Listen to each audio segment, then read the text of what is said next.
Okay, are we ready? Emotions and moods in organizational context. We will be talking about felt and displayed emotions. So, let's start. Have you ever observed a difference between how you displayed your emotions at home?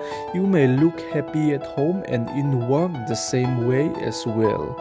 But at work, it's just mainly surface acting.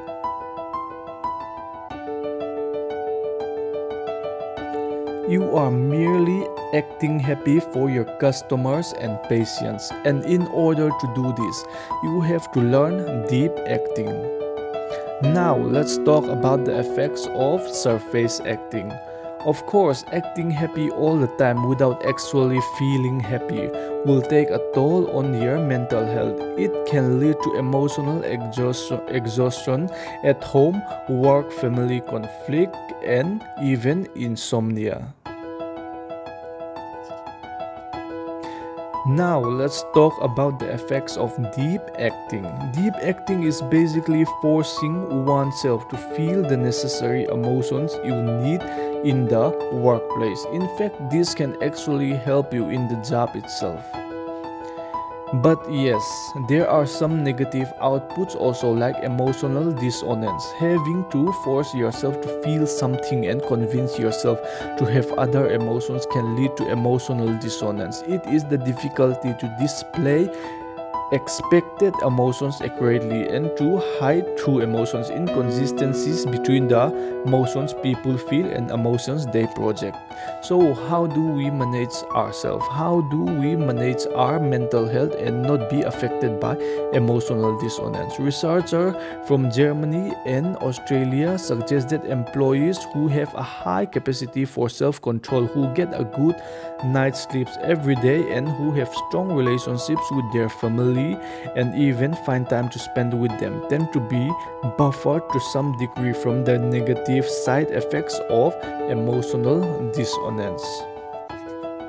So, are you feeling helpless? Do you want to know what are the things needed to be done to stop emotional dissonance? Do you want to know why the things that we will tell you will be effective?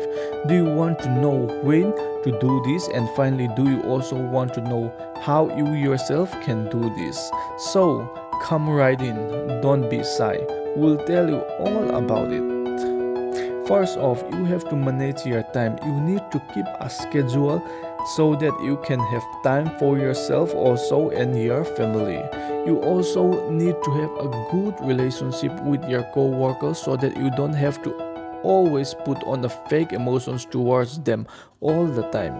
And one really important thing, whenever you have time for a vacation, even during office off weeks or even just for a day, give a treat to yourself. Go on a vacation, go on a trip, go to the beach, lie on the sand, look at the sun, explore the world. Explore the mountains, explore the beautiful green valleys, write out to your heart contents, and most importantly, keep your body healthy by doing some exercises whenever you can, cause a healthy body always leads to a healthy mind.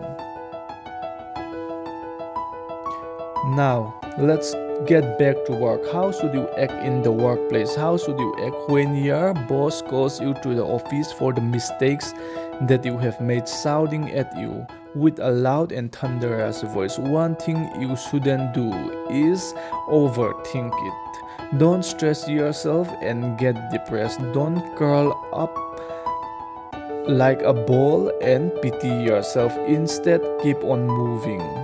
Correct your mistakes and don't falter. Don't think about it too much and just keep on moving.